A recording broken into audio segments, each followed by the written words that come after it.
El poder de las palabras.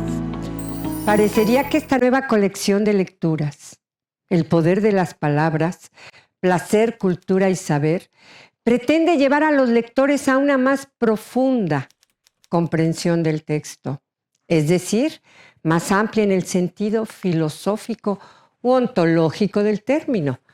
Pero no, esta no es la pretensión de nuestra colección. Por supuesto que la primera intención es la de que se lea, que el lector entre al mundo de la literatura con el afán de conocer, de disfrutar la lectura, de saber más, de adquirir un discurso letrado y culto, etcétera, etcétera. Si tan solo esto se consigue, va muy bien. Sin embargo, nuestro principal deseo es lograr que el lector dé un giro hacia otras rutas y entre a degustar la magia de las palabras, a sentir la emoción que vibra en cada página, a entrar de lleno en la narración sin poner distancia entre él y la historia. En una palabra, a ser uno más de los personajes del relato.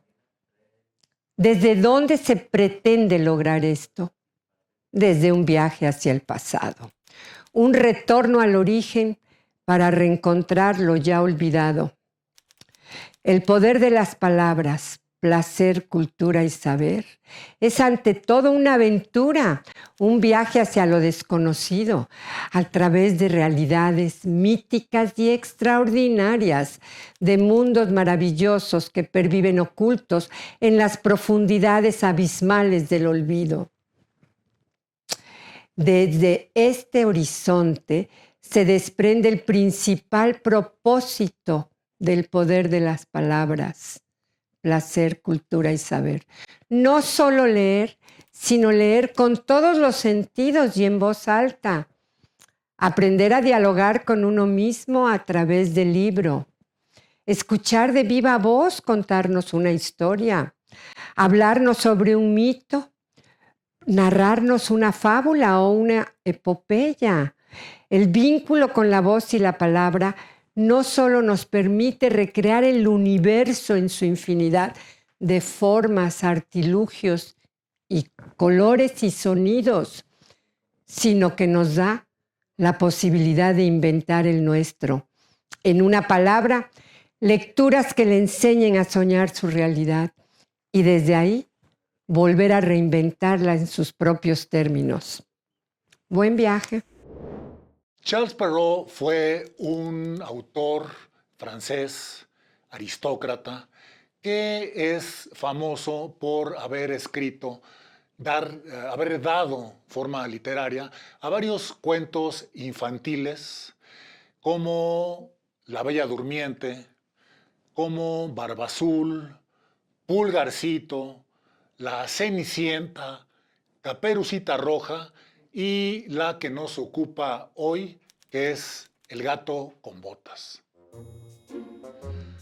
Un molinero repartió sus bienes antes de morir entre sus 3 hijos.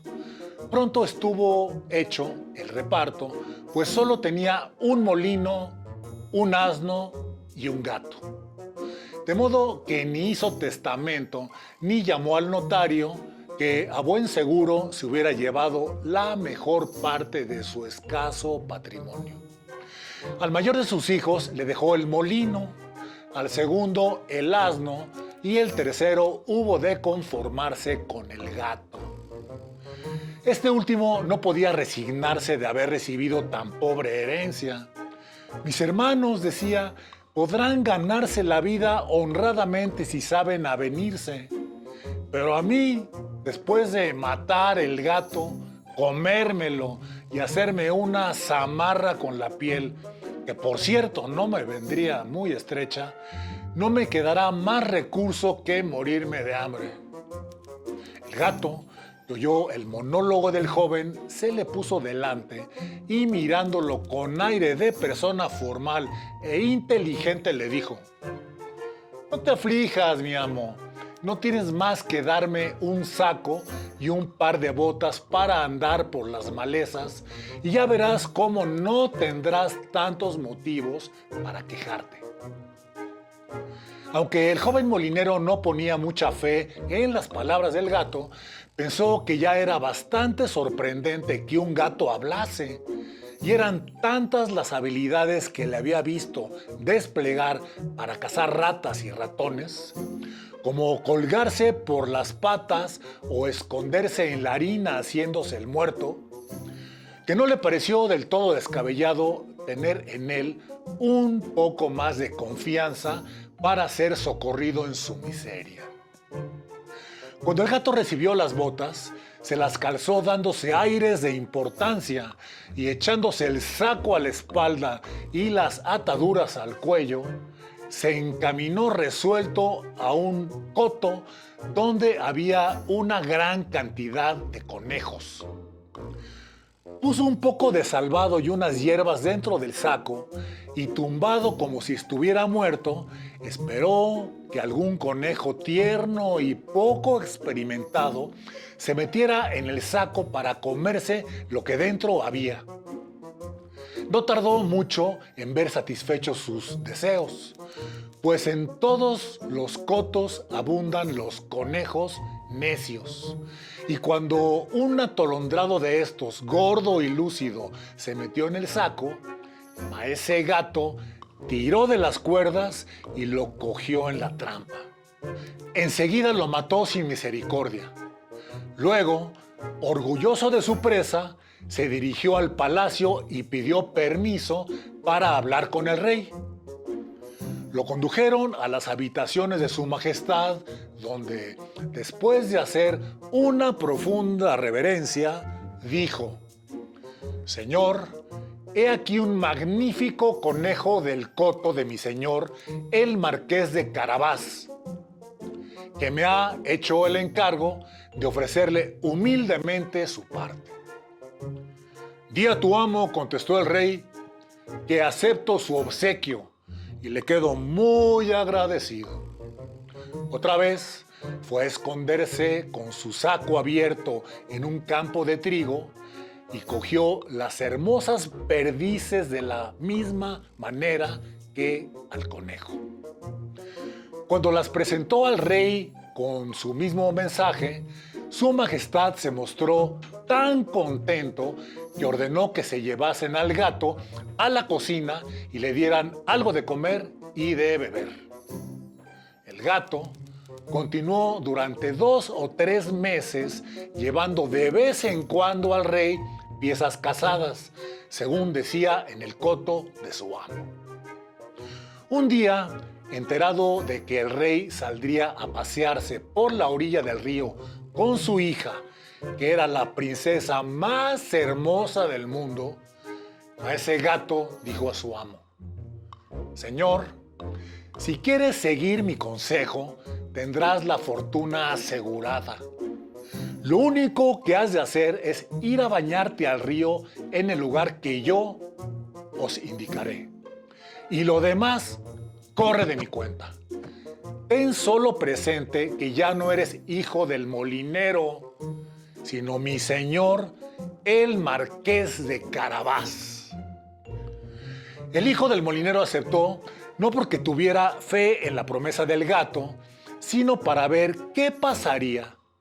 Y mientras estaba bañando, he aquí que el rey y toda la corte que pasaban por allí cerca se asustaron mucho oyendo gritar a voz en cuello: «¡Socorro, socorro! ¡Que se ahoga mi señor, el marqués de Carabás!».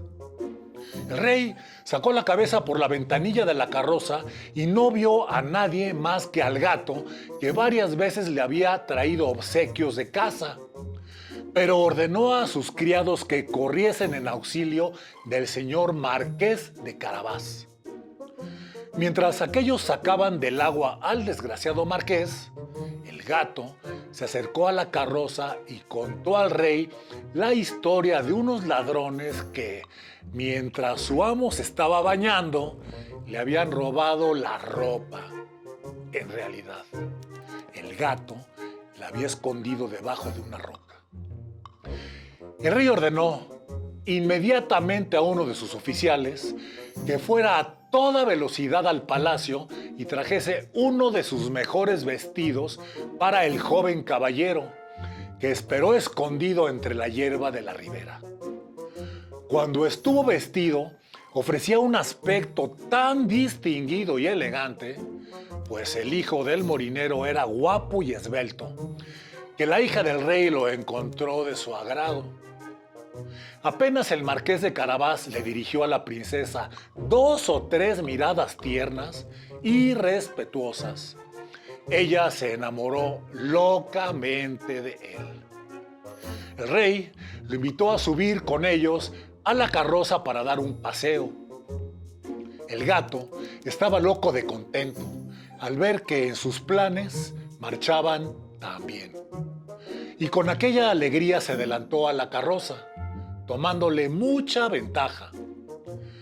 Anda que andarás, encontró a unos campesinos que trabajaban en un prado. Buenas gentes, les dijo, el rey va a pasar muy pronto por aquí y si no le dicen que este campo es de mi señor el marqués de Carabás, los mandará a trinchar a todos hasta dejarlos como picadillo. Le teme más que al diablo. Así pues, que cuando el rey pasó y preguntó de quién eran aquellos prados donde crecía un heno tan hermoso, los campesinos contestaron a una: del marqués de Carabás, mi señor.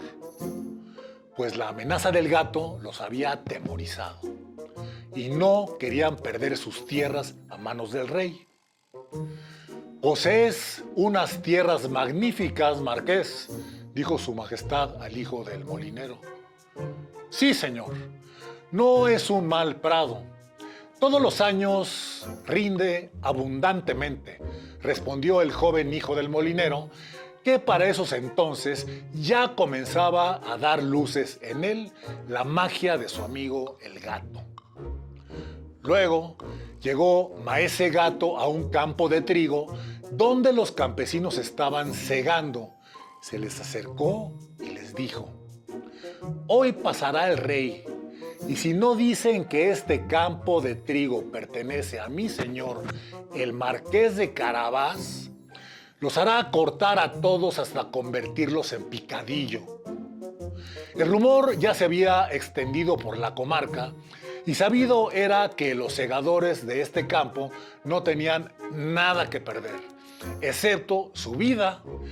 Cuando pasó el rey y quiso saber a quién pertenecía el trigo que cosechaban, todos al tiempo respondieron: pertenecen al marqués de Carabás. Y nuevamente el rey se regocijó de ello con el marqués. Para el hijo del molinero todavía esto era un sueño, que ya comenzaba a ser vivo como real. Siguieron andando y el gato que iba adelante decía lo mismo a todos los que encontraba. Y el rey se quedó más que asombrado de la gran hacienda del marqués de Carabás. Y he aquí que Maese Gato llegó a un gran castillo habitado por un ogro, riquísimo, a quien pertenecía en realidad todas las tierras por donde el rey acababa de pasar. El gato, que tuvo el cuidado de informarse quién era este ogro y de sus habilidades, solicitó hablar con él, diciendo que no había querido pasar tan cerca del castillo de tan noble señor sin entrar a ofrecerle sus respetos. Cuando así lo anunciaron al ogro, este salió a puerta a recibir al viajero con la cortesía de que es capaz un ogro, y le rogó que entrase a descansar. Gracias, señor, dijo el gato. En países lejanos ha llegado a mis oídos la fama de las extraordinarias dotes de vuestra persona, especialmente de la virtud que tiene para transformaros a voluntad en bestia o en fiera, como por ejemplo en león o elefante. No te han dicho más que la verdad, contestó el ogro bruscamente. Y para que no te quede la menor duda, ahora mismo me convertiré en un león. Y así lo hizo.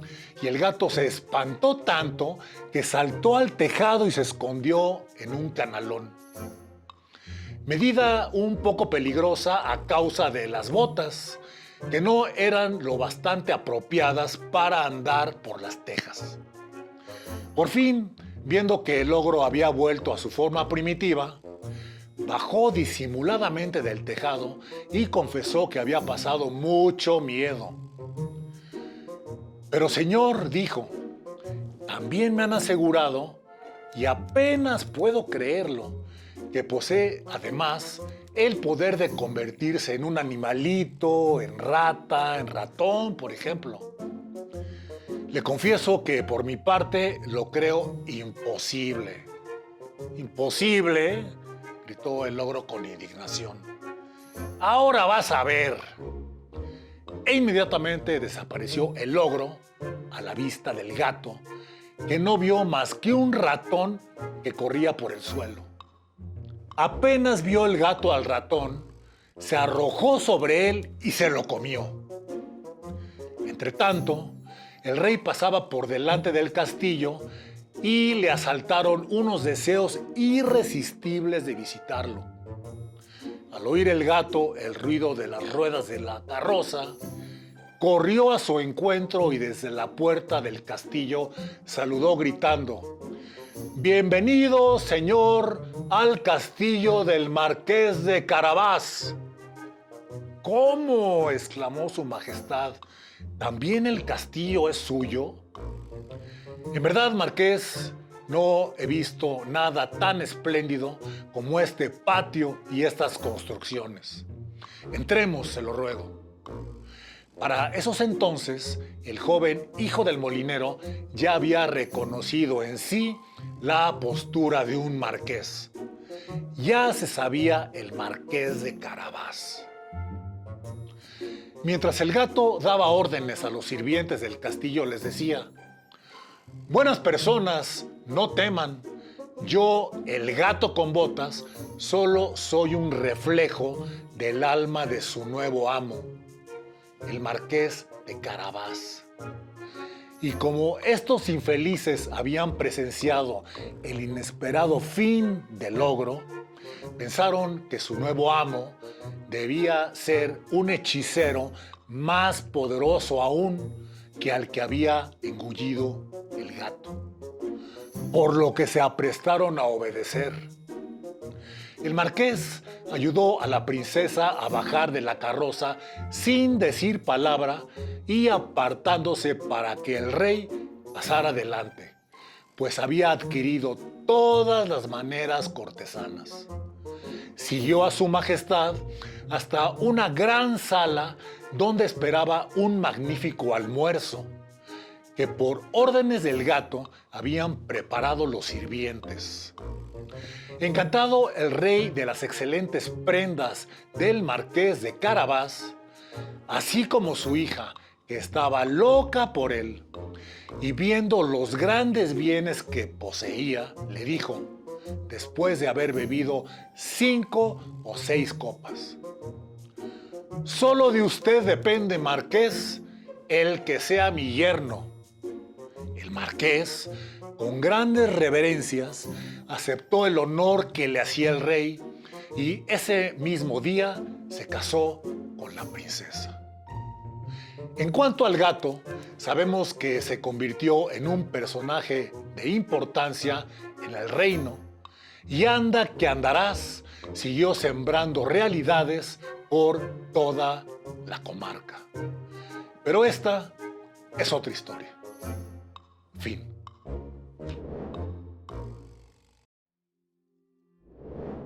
De nueva cuenta nos encontramos con ustedes, es un placer, sobre todo aquí felices porque de lo que vamos a hablar vamos a entrar a uno de los universos más maravillosos que han existido, que es la lectura del gato con botas, una lectura incluso sobre la cual se han hecho tratados sobre el deseo, sobre la voluntad, sobre el ingenio, pero sobre todo por el poder de las palabras.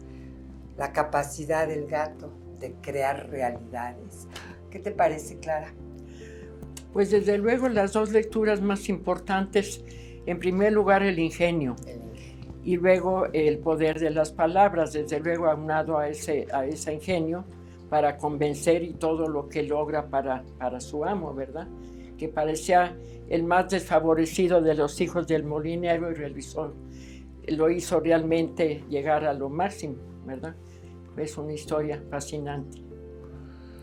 Y un punto que comentábamos hace un rato en relación al cuento de Charles Perrault, que por cierto, haciendo un breve paréntesis, Charles Perrault, comentaba yo, que fue un escritor francés. Él nació en 1728, era de la clase aristocrática, y El gato con botas es una obra muy antigua que él retoma junto con otros cuentos para platicarnos la historia. La historia de un hombre que de la nada se convierte en noble, en rico, en poseedor de grandes tierras, con la sola ayuda de su gato, que en el origen él pensaba que era el peor de los 3 regalos que le podía haber dejado su padre. Sin embargo, parece ser que fue el mejor regalo, ya que el gato fue una especie como de espejo de sí mismo. Claro. Uh-huh. Sí, la figura del gato es una metáfora extraordinaria. Ajá. Porque como lo dijo el gato, yo soy el reflejo del alma de mi Señor. Entonces, era el hijo del molinero, el que partía de la nada y de la nada empieza a crear su mundo. Y de esto nos habla lo que es la voluntad y el deseo de trascendencia, pero también con ayuda y con apoyo del ingenio.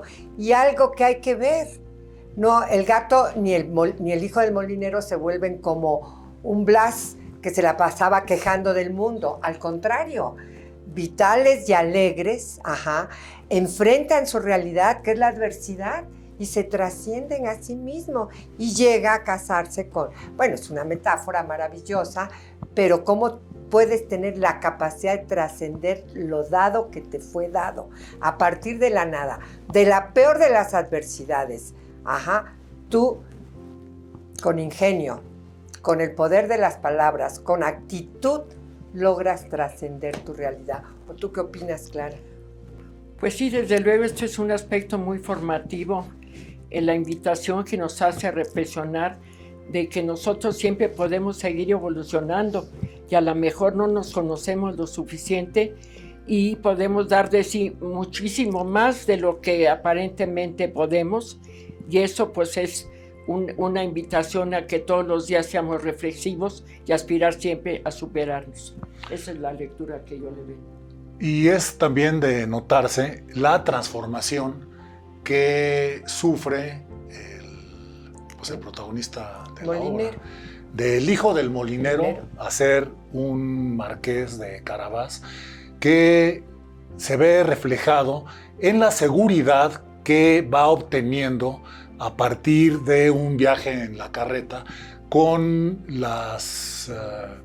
todas las aventuras, los momentos, el ingenio del gato, que llega a transformar la realidad, a hacer creerle la realidad al rey primero y al logro después, para poder llegar a sus objetivos. Aquí mi pregunta sería si el gato lo vemos como un propio reflejo del hijo del molinero.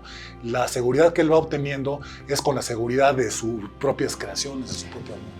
El gato, por supuesto, es una figura importantísima, pero es la capacidad de reflexión a la que llega el hijo del molinero. Acuérdense que, como nos lo dicen los tiempos antiguos, ¿no? Reflexionar es entablar un diálogo con uno mismo. El hijo del molinero aprendió a hablar consigo.